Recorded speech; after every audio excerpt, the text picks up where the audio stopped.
Déjeme saludar vía telefónica al senador Alejandro Armenta, senador por Puebla, a quien le agradezco mucho que nos tome la llamada. Senador, ¿cómo le va? Buenas tardes. Buenas tardes, gracias Vicente, gracias al programa Sin Censura por esta oportunidad de comunicación. Excelente día, te saludo desde el Senado de la República, excelente tarde. Oiga, andan muy ocupados los senadores, hay muchos temas que se están abordando y muchos que hasta generan polémica, senador.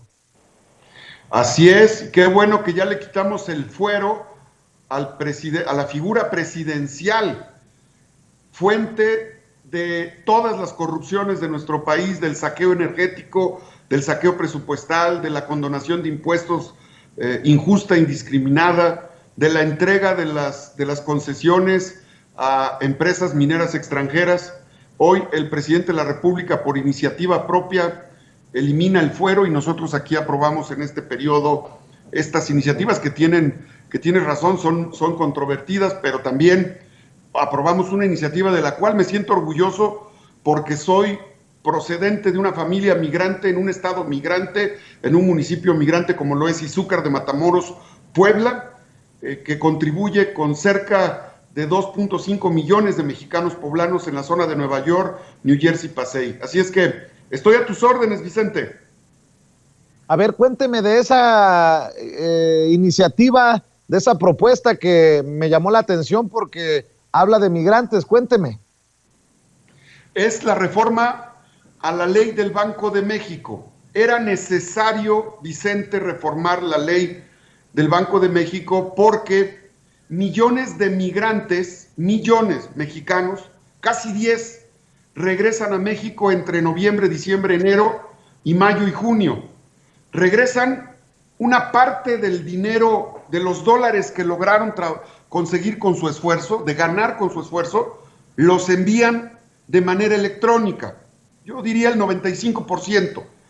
Pero ese 5%, no el 99% como dice el Banco de México, ese 5% de remesas que llegan vía efectivo es producto de la migración de millones de mexicanos que llegan en camionetas, en avión, pasan la frontera, regresan a sus municipios, a sus estados, Michoacán, Guerrero, Oaxaca, Zacatecas, Puebla, Veracruz, Oaxaca, Guerrero, y tienen un problema verdaderamente dramático, porque ellos llegan con la esperanza de que su dólar aquí en México será cambiado al tipo de cambio, 20 pesos, 21, 19. Los bancos no aceptan, la mayoría de los bancos no aceptan los dólares, y las casas de cambio te ponen una serie de restricciones que bueno que son para combatir el lavado de dinero. Sin embargo, terminan muchos hermanos migrantes, Vicente, haciendo el cambio en el mercado informal, y sus dólares que deberían de valer 20 pesos o 21, los cambian por 15, 14, 13, 16 pesos. Eso es una desgracia, porque imagínate que ellos llegan con la esperanza de que esos dólares van a servir en pesos para pagar la operación de su mamá o de su papá, o para pagar la escuela de sus hijos, o para invertir en el micronegocio que tienen en una comunidad, o para comprar el terreno, la hipoteca de su casa. Y se llevan una sorpresa de que año tras año las autoridades financieras y las autoridades monetarias en nuestro país no han tenido la capacidad de resolver este problema histórico. Hemos tomado esta decisión que encabezó el senador Ricardo Monreal, que fue el que impulsó esta iniciativa, porque él fue gobernador de Zacatecas, uno de los 3 estados más importantes en estados que generan expulsión de mano de obra mexicana a la Unión Americana, Vicente. Pues qué interesante que se haga esta propuesta. Usted hace la propuesta, pero también me resulta interesante ver las reacciones en contra en redes sociales, sobre todo de personajes de la política y de el sector financiero, senador. Claro, desde luego, ¿Te acuerdas cuando quisimos bajar las comisiones de los servicios financieros al inicio de esta legislatura, que hasta tiraron la bolsa de valores? Pues claro que si le dices a los servicios financieros, a los bancos, que hay que bajar las tasas de interés o las comisiones cada vez que usas una tarjeta de crédito o de débito, pues no se van a poner contentos, ¿verdad? Van a estar molestos. Senador. Aquí estoy escuchándote. Sí, oiga, senador, pero al final usted respalda que esto es era lo necesario, esto era lo positivo, a pesar de lo que digan los opositores. Primero déjame decirte que fue una iniciativa que tuvo el consenso, la aceptación de todas las bancadas de todos los partidos políticos. Votaron senadores del PRI, del PAN, del PRD, del PT, del PES, esta iniciativa que encabeza Morena. Así es que hubo consenso de todas las fuerzas políticas en México, en el Senado, porque es una iniciativa a favor de los migrantes trabajadores. Pero déjame darte otro argumento de por qué es importante esta iniciativa. Seguramente tú has ido a un municipio, a un pueblo mágico, ¿o no, ¿Sí? Vicente? Sí, estoy en un pueblo mágico. A ti te ha tocado comprar una artesanía, o un telar, o una pieza de barro en algún municipio de todo el territorio poblano.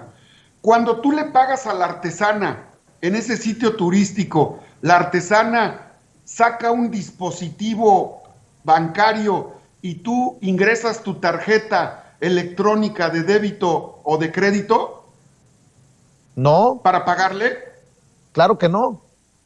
Ah, bueno, imagínate qué pasa con los turistas que llegan a México, o los mexicanos que pagamos, o que pagan algunos mexicanos en dólares, o turistas principalmente de todo el mundo, y que le entregan el turista por una vasija, por una artesanía de madera, le pagan 20 pesos con $1 al artesano, el artesano lo toma, junta todo lo que vendió en el día y va al banco, y en el banco no le toman los dólares y tiene que ir a los espacios informales de cambio de dólares, y ese dólar que la artesana tomó en 20 pesos, el tipo de cambio es de 15 pesos.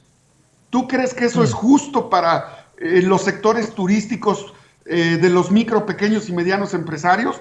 Claro que no es justo. Y eso el Banco de México no lo ve, porque están, mira, hasta acá arriba. Están en las nubes de la macroeconomía. No conocen la microeconomía, no conocen lo que pasa en las comunidades migrantes.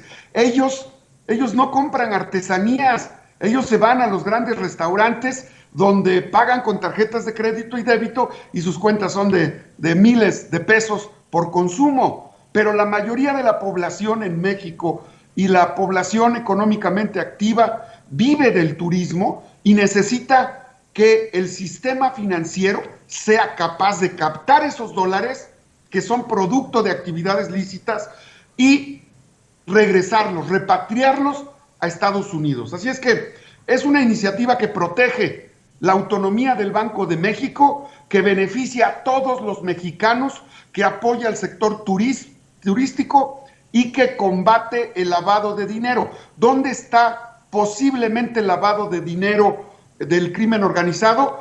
En las formas, en los espacios informales de cambio de dólares, no en las instituciones financieras, no en las casas de cambio. Cuando tú vas a cambiar $100 o $500, te piden hasta tu acta de nacimiento, tu CUR, tu credencial de lector, y te hacen llenar un formato donde aclaras a qué te dedicas, cómo se llama tu empresa y una serie de factores que desde luego aseguran los movimientos financieros, bancarios que tú puedes hacer en un tipo de transferencia de esta naturaleza, Vicente. Pues qué interesante, senador. Para cerrar, déjeme preguntarle, ¿en qué están trabajando? ¿Hacia dónde se va? Bueno, déjame decirte que eliminamos el fuero a la figura presidencial. Y te decía, esta es una iniciativa muy importante que presentó el presidente Andrés Manuel López Obrador. Ya elevamos a delito grave la corrupción, el robo de hidrocarburos, el fraude electoral. Se eligieron también magistrados electorales, magistrados de las salas de lo contencioso administrativo. Se eligió a la nueva subgobernadora del Banco de México. Se aprobó la ley de ingresos este año.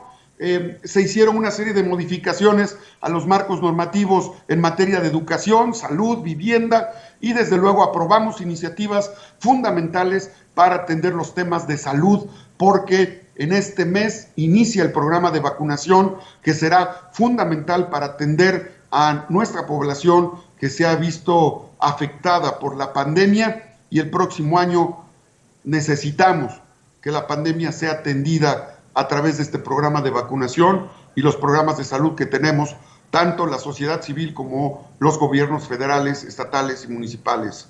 Vicente. Le encargo que mantengamos estos diálogos sin censura, Alejandro Armenta. Por lo pronto le mando un abrazo y espero verlo muy pronto por aquí, por este espacio libre como el viento. Gracias, Vicente. Acéptame ser tu corresponsal desde el Senado de la República para que periódicamente estemos informando sin censura a tu audiencia. Conste, Alejandro, conste. Ya está. Honorífico, no te preocupes para no afectar tu planta laboral. No hay problema. No me alcanza para pagarle, senador. Le mando un abrazo. Felices fiestas a toda tu audiencia. Un abrazo. Igualmente es el senador Alejandro Armenta, senador de Morena por el estado de Puebla.